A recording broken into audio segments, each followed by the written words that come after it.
الحمد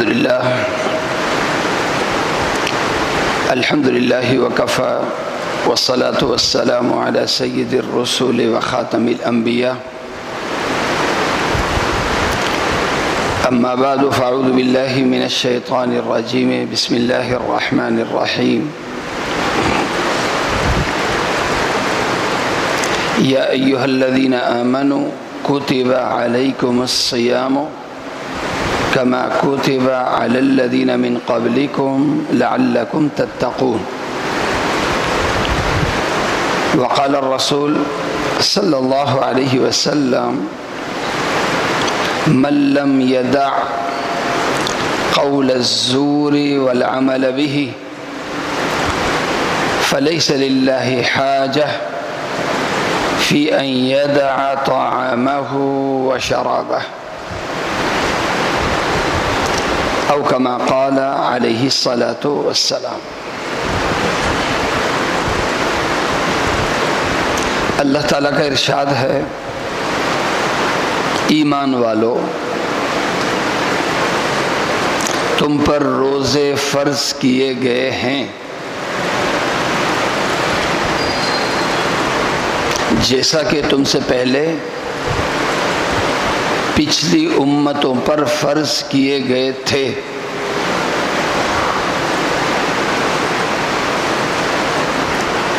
روزے کا عمل انقلاب ہے،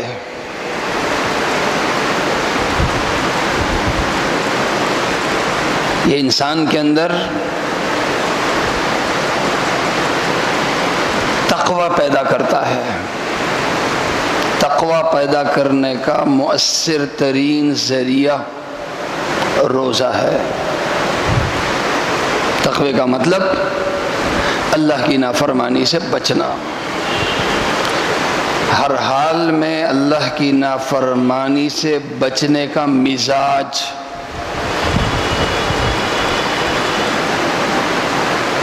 یہ مزاج اللہ کی اطاعت کا بنے، برائی کی نفرت دل میں پیدا ہو اور برائی سے بچنا مزاج میں آ جائے، نیکی کی رغبت اور نیکی کی محبت دل میں بیٹھ جائے اور نیکی کرنا مزاج بن جائے،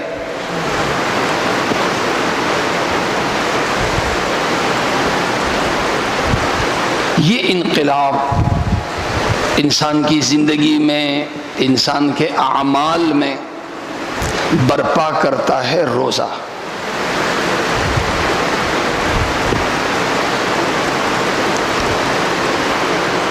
کیونکہ روزے کے معنی ہیں الصیام، روزے کے معنی ہے روکنا۔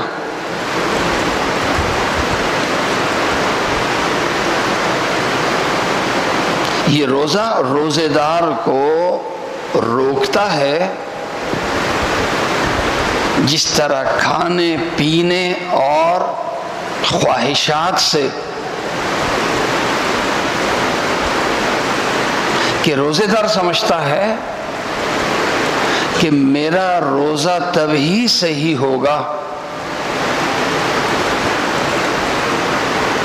جب میں بھوک کے باوجود کھانے کو ہاتھ نہیں لگاؤں گا، انتہائی پیاس کے باوجود پانی نہیں پیوں گا، انتہائی خواہش کے باوجود اپنی خواہش پوری نہیں کروں گا، تو میرا روزہ صحیح ہوگا۔ میرے روزے کی صحت کھانے پینے اور خواہشات سے دور رہنے پر موقوف ہے، یہ صحت ہے، یہ روزے کا ظاہر ہے۔ لیکن عمل کا صحیح ہونا یہ آدھا کام ہے۔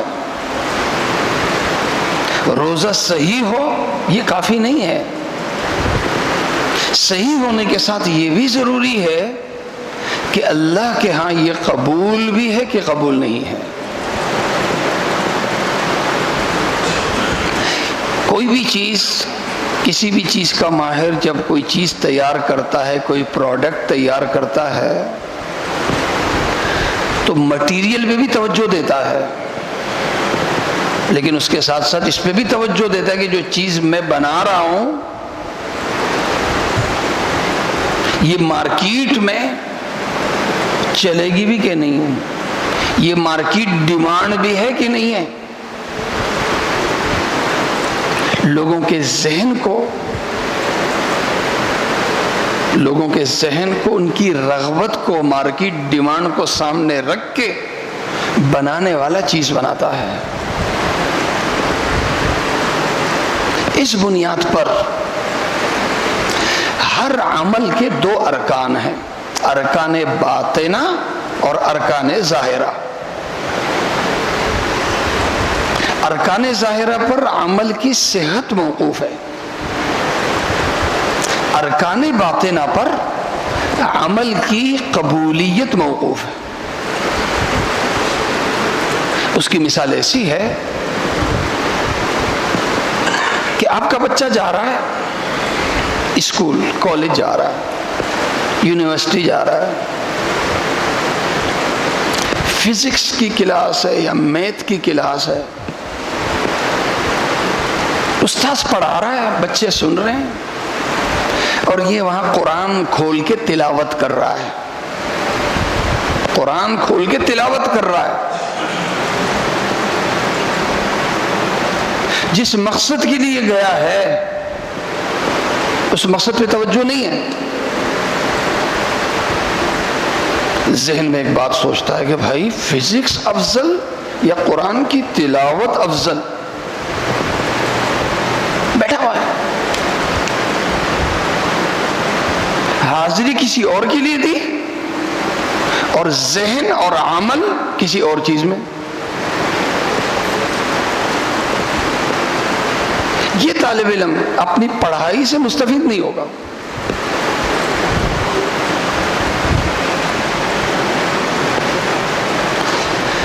جسمانی حاضری کے ساتھ ساتھ روحانی حاضری، دماغی حاضری یہ بھی ضروری ہوتی ہے۔ جسمانی حاضری ہو، دماغی حاضری نہ ہو تو مقصد حاصل نہیں ہوتا۔ اسی طرح ظاہری ارکان کی تو پابندی ہو، باطنی ارکان کی پابندی نہ ہو تو وہ عمل کامل مکمل نہیں بنتا۔ نماز ہم پڑھتے ہیں، نماز کے ظاہری ارکان بھی ہیں، اول سے آخر تک نماز پڑھتے ہیں، یہ نماز کے ظاہری ارکان ہیں، تکبیر تحریمہ سے لے کے سلام پھیرنے تک ظاہری ارکان کی پابندی ہے، لیکن دماغ کہیں اور ہے، دل اور دماغ کہیں اور ہے، دل اور دماغ بازار میں ہے، یا بلکہ نیک ذہن ہے جو سوچ رہا ہے اور بہت اچھی سوچ کے ساتھ نماز پڑھ رہا ہے، نماز پڑھ رہا ہے، بجائے نماز پہ توجہ دینے کے، بجائے نماز پہ توجہ دینے کے یہ اپنے بچوں کی تربیت کی فکر لیا ہوا ہے، دماغ میں وہی سوچ رہا ہے، یا امت کی فکر کر رہا ہے لیکن نماز کے درمیان کر رہا ہے، نماز پہ توجہ نہیں، عمل نماز کا ہے، توجہ کسی اور چیز کی ہے۔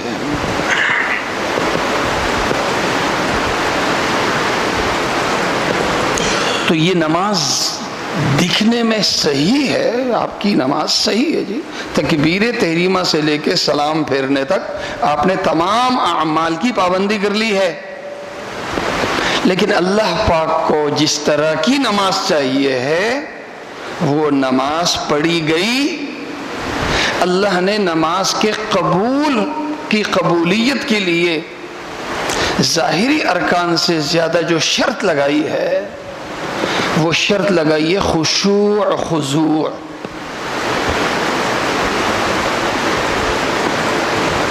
تو جس طرح نماز کے ارکان باطنہ خشوع خضوع ہے، حج ہے، حج کے ظاہری ارکان ہیں، طواف زیارت، وقوف عرفہ، یہ ظاہری ارکان. ایک شخص نے یہ دونوں کر لیے، اس کا حج ٹھیک ہو گیا. لیکن حج قبول کب ہوگا؟ جب حاجی اپنے آپ کو 3 برائیوں سے روکے گا. فمن فرض فیہن الحج فلا رفث ولا فسوق ولا جدال فی الحج. خواہش، نفسانی خواہش کو ابھارنے والے اعمال سے اپنے آپ کو دور رکھے، گناہ سے اپنے آپ کو دور رکھے، اور جنگ و جدل سے اپنے آپ کو دور رکھے. تو یہ اس حاجی کا حج اللہ تب قبول کرے گا. اس نمازی کی نماز اللہ تب قبول کرے گا جب اس نے نماز خشوع خضوع کے ساتھ، یعنی حاضر دماغی کے ساتھ، عاجزی اور تواضع کے ساتھ اس نے نماز پڑھی ہوگی.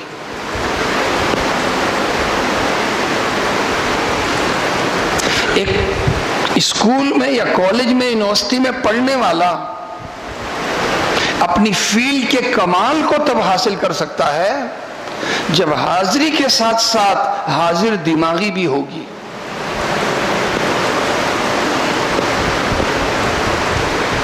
روزہ ہم رکھتے ہیں، روزہ رکھتے ہیں. روزے کے ایک ظاہر، جیسے میں نے عرض کیا کہ یہ جو منہ ہے نا، اس منہ کے راستے سے، جیسے اس کی فکر ہے کہ اس منہ کے راستے سے کوئی چیز پیٹ میں نہ جائے، یہ ظاہر ہے. کوئی چیز گئی، ناک کے راستے سے گئی، منہ کے راستے سے گئی، پیٹ میں کوئی چیز چلی گئی، روزہ ٹوٹ گیا، روزے کی صحت ختم ہو گئی، روزہ ٹوٹ گیا. تو جس طرح اس کی فکر ہے، اس سے زیادہ فکر اس کی کرنی چاہیے ہمیں کہ میرے روزہ صرف اس پیٹ پہ پابندی لگانے اور شرمگاہ پہ پابندی لگانے کا نام نہیں ہے. یہ تو میرے عمل کا ایک حصہ ہے، میرے عمل کا ایک حصہ ہے.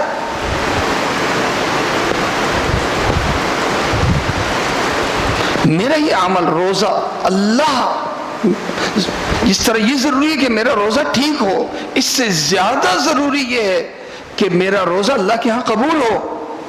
اور اللہ کے ہاں میرا روزہ کب قبول ہوگا؟ نبی پاک صلی اللہ علیہ وسلم نے اس کی شرط کیا بتائی ہے، اس کا باطنی رکن کیا بتایا ہے. تو بخاری شریف اور مسلم شریف کی روایت ہے، اللہ کے نبی صلی اللہ علیہ وسلم نے ارشاد فرمایا، من لم يدع قول الزور والعمل به فليس لله حاجة في أن يدع طعامه وشرابه. ایک شخص کا روزہ ہے، روزے دار ہونے کے باوجود اگر یہ روزے دار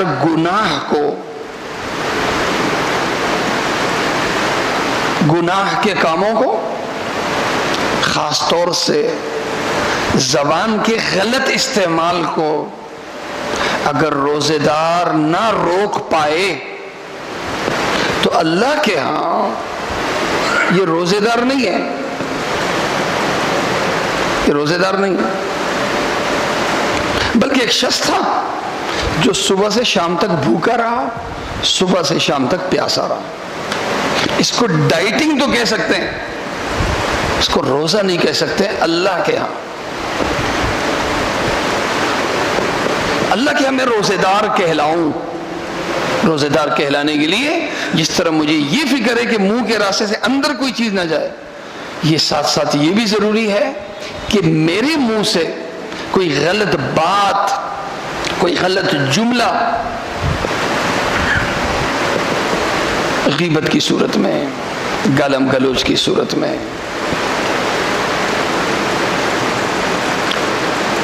بری باتوں کی صورت میں، الزام تراشی کی صورت میں، وغیرہ وغیرہ، میرے منہ سے یہ الفاظ نہیں نکلنے چاہیے۔ اللہ کے نبی صلی اللہ علیہ وسلم نے بخاری شریف کی روایت ہے یہ تک فرمایا، الصیام جنۃ، روزہ ڈھال ہے، یہ ڈھال تیرے لیے، تیری زندگی کے لیے ڈھال اس وقت بنے گا جب تو اس کی پریکٹس کرے۔ لہذا سامنے ایک شخص آ رہا ہے، وہ آپ کو گالم گلوچ پہ مجبور کر رہا ہے، کیوں؟ وہ تیرے کو ماں بہن کی گالی دے رہا ہے، او قاتلہ، یا وہ تجھ سے لڑ رہا ہے، لڑائی کر رہا ہے، فلیقل، وہ مجبور کر رہا ہے، تو تمہیں جواب میں کیا کرنا چاہیے؟ انی صائم، میرا روزہ ہے، میرا پرہیز ہے جی۔ آپ ریئیکٹ نہیں کرنا، آپ نے سامنے مجبور کر رہا ہے سامنے والا، آپ نے نہیں کرنا، کیوں؟ اس لیے کہ آپ کا روزہ۔ اس طرح ہم نماز پڑھتے ہیں، ایک شخص ہمیں سلام کرے، ہم سلام کا جواب نہیں دیں گے، کیوں؟ میں نماز میں ہوں، میں نماز میں ہوں۔ حالانکہ سلام کا جواب دینا واجب ہے، لیکن نہیں جی نماز ہے جی، نماز۔ تو روزہ بھی اسی طرح ہے، جب ہم نے نیت کر لی صبح یہ تکبیر تحریمہ ہے جی، اب غلط بات چیت نہیں، جیسے نماز میں بات چیت ناجائز، روزے میں غلط بات، غلط عمل ناجائز۔ تب میرے لیے جب میں صحت سے زیادہ قبولیت کی فکر کروں گا تو روزہ میری زندگی میں انقلاب برپا کرے گا۔ لہذا قبولیت کا مطلب کیا ہے؟ قبولیت کے روزے کے ساتھ ساتھ روزے کے مقاصد پہ میں نظر رکھوں۔ روزے کے مقاصد کیا ہے؟ کہ غلط عادتیں، غلط کام، گناہ کے کام، یہ سارے مجھ سے چھوٹ جائیں۔ لہذا صبح جب ہم روزے کی نیت کریں تو روزے کی نیت کے ساتھ ساتھ دماغ میں حاضری ارکان کی پابندی کے ساتھ ساتھ باطنی ارکان کی پابندی کا بھی ذہن ہو۔ اور باطنی ارکان کیا ہے کہ جی چونکہ میرا روزہ ہے، جس طرح میں کھانے پینے اور خواہشات سے اپنے آپ کو دور رکھوں گا صبح سے شام تک، حالانکہ وہ حلال ہے، تو جب حلال سے میں اپنے آپ کو شام تک دور رکھوں گا تو اس سے میرے لیے زیادہ ضروری ہے کہ میں حرام سے اپنے آپ کو دور رکھوں۔ لہذا میرے کسی عضو سے حرام کا ارتکاب نہیں ہوگا۔ میرے ہاتھ کبھی رشوت کے لیے استعمال نہیں ہوں گے، سود کے کام کے لیے استعمال نہیں ہوں گے، غلط کام کے لیے استعمال نہیں ہوں گے۔ میری زبان غلط باتوں کے لیے استعمال نہیں ہوگی۔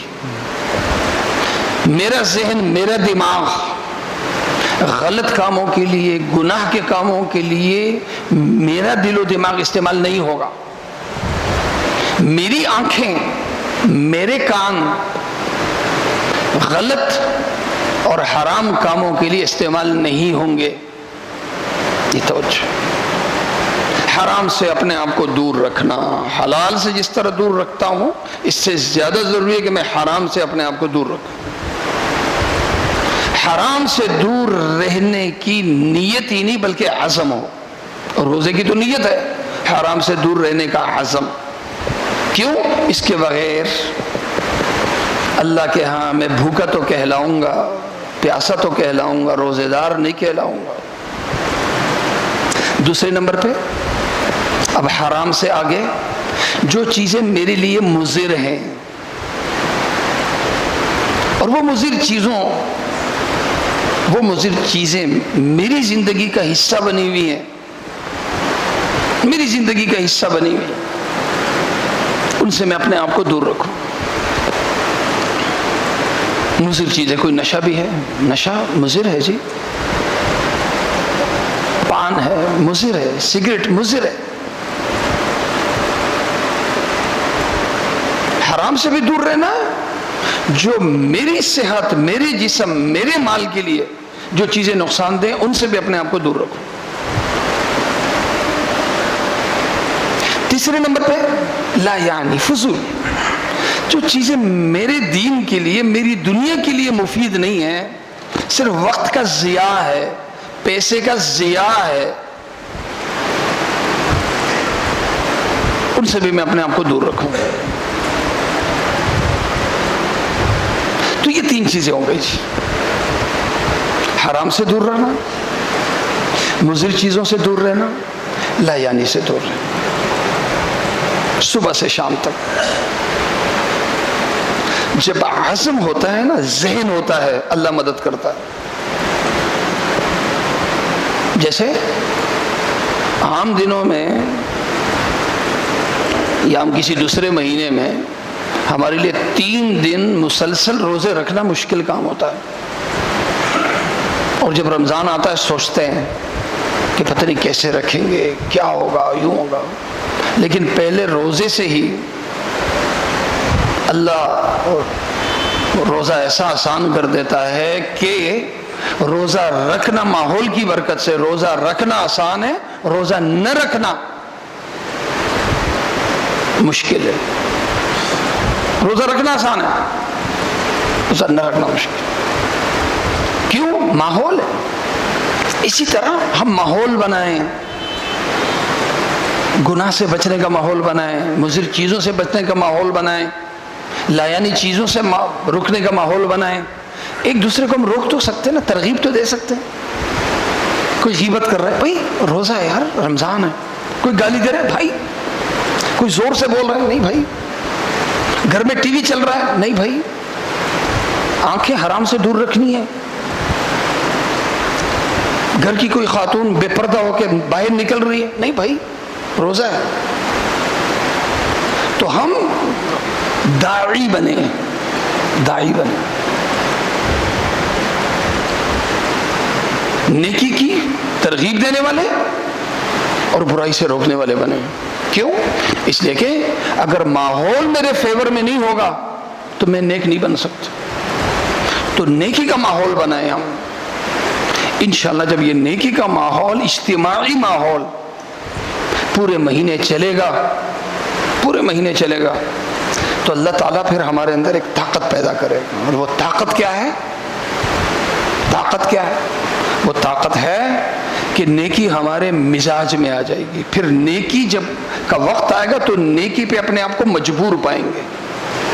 برائی سے نفرت ہمارے دل میں ایسی ہوگی کہ برائی کے قریب ہونا ہمیں ایسا لگے گا جیسے کسی غلاظت کے ہم قریب ہو رہے ہیں۔ اللہ تعالیٰ مجھے اور آپ سب کو عمل کرنے کی توفیق عطا فرمائے۔ اذان ہوگی، اذان کے بعد سنت ہے۔